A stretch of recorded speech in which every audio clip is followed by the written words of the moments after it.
बहुत बहुत स्वागत है आप सभी का मेरे इस YouTube चैनल में। आज हम लोग देखेंगे भारतीय राज्य व्यवस्था का एक बहुत ही महत्वपूर्ण अध्याय, बहुत ही इंपॉर्टेंट चैप्टर जिसका नाम है मौलिक अधिकार। तो मौलिक अधिकार जो है, ये मौलिक अधिकारों का प्रावधान जो है ये भारतीय संविधान के भाग 3 अनुच्छेद 12 से 35 तक में है। ठीक है, पहला प्रश्न ये बन जाता है कि मौलिक अधिकारों का प्रावधान भारतीय संविधान के किस भाग में है। तो याद रखना है, मौलिक अधिकारों का प्रावधान जो है ये भारतीय संविधान के किस में है, भाग 3। ठीक है, अगर आप देखेंगे मौलिक अधिकार, ठीक है, मौलिक अधिकार, ठीक है, मौलिक अधिकार में अगर आप देखेंगे तो ये अ की बनावट और ये 3 की बनावट लगभग एक है। तो इस तरह से आप यहाँ से एक मैचिंग कर सकते हैं। ठीक है, ये कर सकते हैं कि मौलिक अधिकार का प्रावधान किसमें है, भाग 3। एक क्वेश्चन तो ये बराबर पूछता है भाग 3 में क्या है, या कभी मैचिंग कराने के लिए भी पूछ देगा भाग 1, 2, 3, 4 और इस साइड में दे देते हैं मौलिक अधिकार भारत संघ इसका परिक्षेत्र नागरिकता, तो मिलान करने के लिए देता है, तो वो एक प्रश्न बन जाएगा। दूसरा चीज इसमें ये है कि अनुच्छेद से संलग्न है 12 से 35 तक। 12 से 35 तक की बात हम लोग बाद में करेंगे, फिलहाल भाग 3 में क्या है ये याद कर लीजिए, मौलिक अधिकार। ठीक है, इसके बाद में आइए मौलिक अधिकार। ठीक है, तो इसको मौलिक अधिकार क्यों कहा जाता है, तो ये मौलिक अधिकार जो है ये संविधान के द्वारा भारत के नागरिकों यानी हमें और आपको प्रदान किए गए कुछ अधिकार है। ठीक है, और ये अधिकार जो है ये मौलिक इसलिए है क्योंकि ये सामान्य कानूनों से श्रेष्ठ होते हैं, और अगर सरकार इन मौलिक अधिकारों को हमसे या आपसे यानी भारत की आम जनता से छीनती है तो इसके विरुद्ध में हम लोगों को संरक्षण प्राप्त है।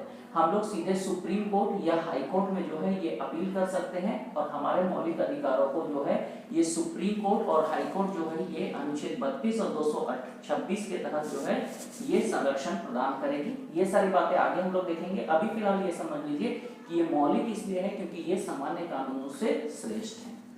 अब ये जो मौलिक अधिकार है ये किस देश से लिए गए हैं, तो मौलिक अधिकार जो है ये लिए गए हैं अमेरिका के संविधान से। ठीक है, ये किस देश के संविधान से लिए गए हैं, तो अमेरिका के संविधान से।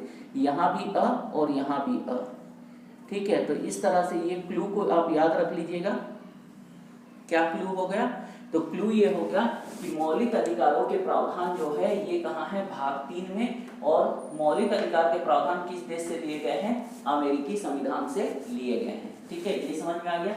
ये जो बॉक्स मैंने बनाया इससे 2 क्वेश्चन आपके निकल जाएंगे। ठीक है, इसके बाद आइए, अब मौलिक अधिकार जो है ये अमेरिकी संविधान से लिए जरूर गए हैं, लेकिन ये अमेरिकी संविधान की तरह निरपेक्ष नहीं है। ठीक है, निरपेक्ष नहीं है का मतलब इंग्लिश में इसे बोलते हैं एब्सोल्यूट वर्ड।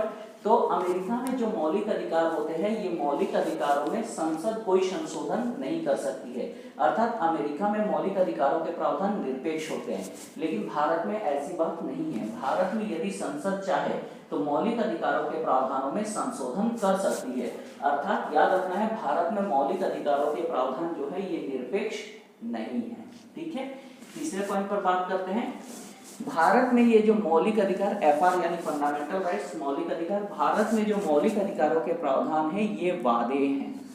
वादे का मतलब जस्टिसेबल यानी इसके पीछे कानून की शक्ति है। मैंने अभी आपको बताया कि यदि हमारे मौलिक अधिकारों को गलत तरीके से छीना जाता है तो इसमें न्यायपालिका हस्तक्षेप कर सकती है, और व्यक्ति के अगर मौलिक अधिकारों का गलत तरीके से हनन हुआ है तो न्यायपालिका उसे फिर से बहाल करेगी। ठीक है, यानी कि मौलिक अधिकार भारत में वादे हैं, यानी भारत में मौलिक अधिकारों को कानून की शक्ति प्राप्त है। आगे हम लोग ऐसे बात करेंगे, लेकिन थोड़ा जानकारी रख लीजिए। अनुच्छेद 32 के तहत सुप्रीम कोर्ट जो है ये मौलिक अधिकार संबंधी मामलों में रीट जारी कर सकती है, और अनुच्छेद 226 के तहत जो हाई कोर्ट होती है, उच्च न्यायालय, विभिन्न राज्यों की उच्च न्यायालय जो होती है वो मौलिक अधिकारों के हनन की स्थिति में रीट जारी कर सकती है। आगे हम लोग जब एंड करेंगे तो उस समय हम इसे पढ़ेंगे। ठीक है, अब बात करते हैं मौलिक अधिकारों की संख्या की, है ना, मौलिक अधिकार कितने हैं। तो मूल भारतीय संविधान में जो मौलिक अधिकार थे इनकी संख्या थी 7। ठीक है, मूल भारतीय संविधान में भारत के नागरिकों को 7 तरह के मौलिक अधिकार दिए गए थे, लेकिन वर्तमान में इनकी संख्या घट करके हो गई है 6, यानी कि एक मौलिक अधिकार को हटाया गया है। आप इसको याद रखिएगा, है ना, इसे मिटा देता हूं, याद रखिएगा। एक संविधान संशोधन हुआ था 1978 में। ठीक है, तो 44वें संविधान संशोधन, ठीक है, 44वां संविधान संशोधन हुआ 1978 में, जिसमें आर्टिकल 31 यानी आर्टिकल अनुच्छेद 31 में जो संपत्ति का अधिकार था, ठीक है, इस संपत्ति के अधिकार को अभी हम लोग आगे बात करेंगे। ये संपत्ति का अधिकार था अनुच्छेद 31 में, इसको मौलिक अधिकारों की श्रेणी से हटा दिया गया और अब ये अनुच्छेद 31 से हट गया है और अनुच्छेद 300 क्लॉज ए के तहत ये एक सामान्य विधिक अधिकार यानी एक सामान्य कानूनी अधिकार बन चुका है, ठीक है।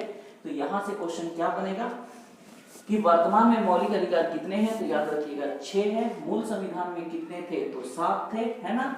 44वें संविधान संशोधन 1978 के द्वारा अनुच्छेद 31 में वर्णित संपत्ति के अधिकार को मौलिक अधिकारों की श्रेणी से हटा दिया गया है और वर्तमान में ये संपत्ति का अधिकार 300 क्लॉज ए के तहत एक सामान्य कानूनी अधिकार है, ठीक है। तो ये कहानी हो गई, इससे जो भी क्वेश्चन बनेंगे आपका सॉल्व हो जाएगा। इसके बाद ये जो मौलिक अधिकारों के प्रावधान है, मौलिक अधिकारों के प्रावधान कहाँ है, तो अनुच्छेद 12 से 35 तक। ये 12 से 35 तक पूरा मौलिक अधिकार नहीं है, इसे हम 3 भागों में बांटकर देखेंगे। सबसे पहले हम लोग पाठ मौलिक अधिकार को 3 भाग में तोड़ेंगे, आपके लिए आसान हो जाएगा। पहला पाठ है मौलिक अधिकारों की सामान्य रूपरेखा, इसके अंतर्गत आता है अनुच्छेद 12 और अनुच्छेद 13। ये अनुच्छेद 12 और 13 जो है ये भारत के नागरिक यानी आपसे और हमसे संबंधित नहीं है। इसमें राज्य की परिभाषा वगैरह दी गई है, राज्यों के बारे में बताया गया, अभी मैं आपको बताता हूँ थोड़ी देर में। दूसरा जो है ये है मौलिक अधिकारों का मुख्य प्रावधान, इसके तहत आते हैं अनुच्छेद 14 से लेकर अनुच्छेद 32 तक। यही वाला पाठ जो है ये हमारे लिए इम्पोर्टेंट है और इससे ही जो है ये परीक्षाओं में प्रश्न भी आएंगे। तीसरा जो भाग है मौलिक अधिकारों का, यह है मौलिक अधिकारों की सीमाएं। इसके अंतर्गत आएगा अनुच्छेद 33, 34 और 35, ठीक है। इसमें बताया गया है कि किन किन स्थितियों में व्यक्तियों के यानी आपके और हमारे मौलिक अधिकार को सीमित किया जा सकता है या हमारे मौलिक अधिकारों को छीना जा सकता है, ठीक है। तो ये जो 12 और 13 है इसमें सामान्य रूपरेखा यानी राज्य की परिभाषा है। 14 से 32 तक जो है ये 7 मौलिक अधिकार थे जो मैंने आपको बताया, लेकिन अब इनकी संख्या कितनी है, 6 हो गई है।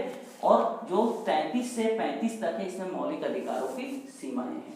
तो एक एक करके हम लोग बातचीत करेंगे इन सभी पर। तो सबसे पहले हम लोग देखते हैं मौलिक अधिकारों की सामान्य रूपरेखा, अनुच्छेद 12 और अनुच्छेद 13। तो अनुच्छेद 12 जो है ये आपके लिए इंपॉर्टेंट है, नहीं, समझ लीजिए। तो अनुच्छेद 12 में राज्य की परिभाषा दी गई है। अनुच्छेद 12 के तहत जैसे मौलिक अधिकार जब हम पढ़ेंगे तो इसमें लिखा है कि राज्य को ये नहीं करना है, राज्य को वो नहीं करना है, तो आखिर ये राज्य होगा कौन, तो अनुच्छेद 12 में बताया गया है कि राज्य कौन होगा।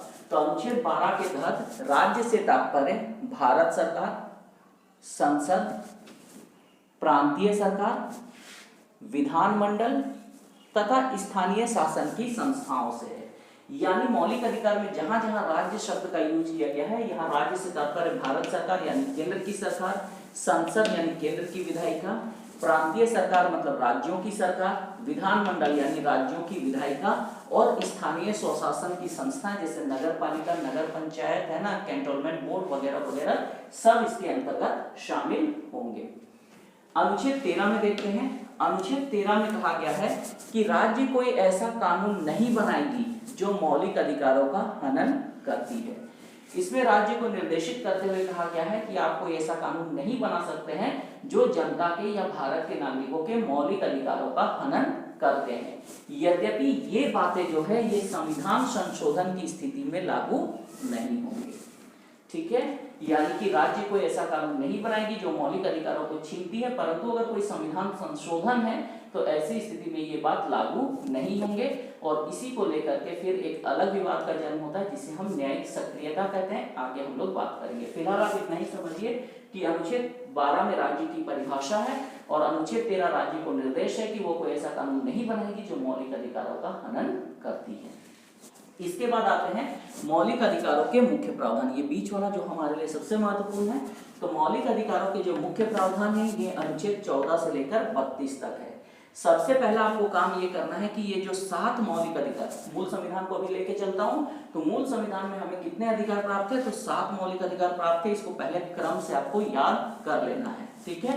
तो पहला अधिकार जो है ये है हमारा समानता का अधिकार, इसे समता का अधिकार भी कहते हैं। दूसरा है स्वतंत्रता का अधिकार, तीसरा है शोषण के विरुद्ध अधिकार। तो ये 3 का सेट आप याद कर लीजिएगा। 3 का सेट मतलब समान, स्वतंत्र और शोषण, ठीक है। गौर कीजिए तीनों में श है, तो 3 स, तो समान, स्वतंत्र और शोषण, ये तीनों को आप याद कर लेंगे। उसके बाद याद कीजिएगा धर्म यानी धार्मिक स्वतंत्रता का अधिकार, संस्कृति एवं शिक्षा संबंधी अधिकार, और ये संपत्ति का अधिकार को छोड़ दीजिएगा और डायरेक्ट याद कीजिएगा उपचार। यानी इसमें क्या याद करेंगे, तो इसमें याद करेंगे हम धर्म, संस्कृति और उपचार, क्योंकि हम लोगों को पता है कि ये संपत्ति का अधिकार जो है ये मौलिक अधिकारों की श्रेणी से अब हट चुका है। क्लियर है? एक बार देख लेते हैं समानता का अधिकार। इसका वर्णन भारतीय संविधान के अनुच्छेद 14 से 18 तक है। पहले अगर आप इसको याद कर लेंगे, जैसे समानता का अधिकार अनुच्छेद 14 से 18, तो ये जो आर्टिकल 14 से 18 तक है सभी में समानता की बात हुई है। अलग अलग तरह की समानता है लेकिन समानताओं की ही बात है।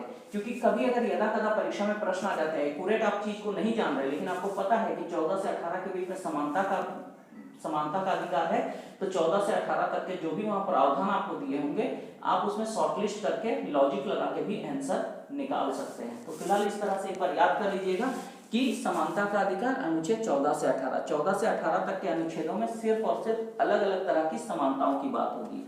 दूसरा है स्वतंत्रता का अधिकार, तो इसमें है अनुच्छेद 19 से 22। तो अनुच्छेद 19 से 22 तक में व्यक्ति को अलग अलग तरह की स्वतंत्रताएं प्रदान की गई है, मतलब इसमें सिर्फ 19 से 22 तक में स्वतंत्रता की बात है।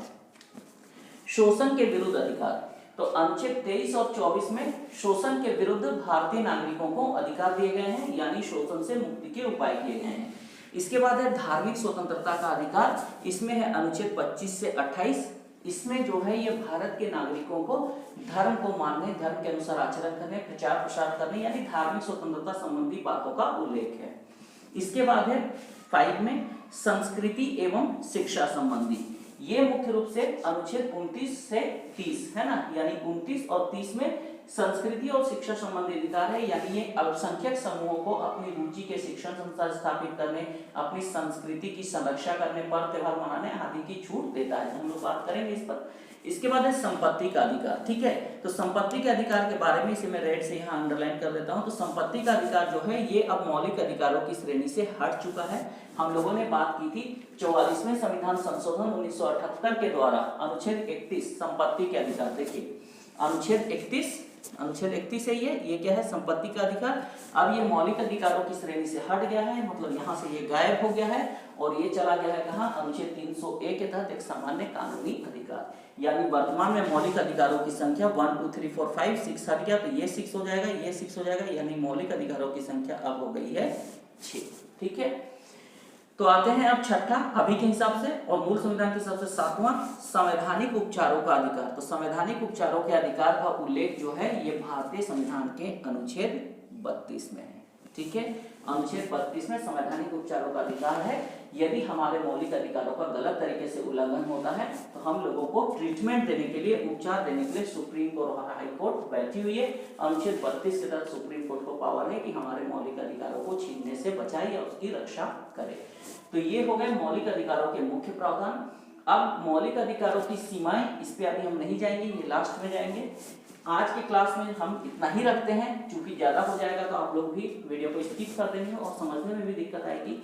अगले क्लास में हम एक एक करके जो है ये जितने भी मौलिक अधिकार मैंने बताया, अनुच्छेद 14 से 18, 19 से 22, इन सारे मौलिक अधिकारों को देखेंगे कि इसमें क्या क्या चीजें हैं और इसको समझने का प्रयास करेंगे कि परीक्षा में यहाँ से प्रश्न किस तरह आएंगे। ठीक है, तो आज की क्लास में इतना ही रखते हैं, इससे आगे चलेंगे नेक्स्ट क्लास में। तब तक के लिए इजाजत दीजिए। Thank you very much.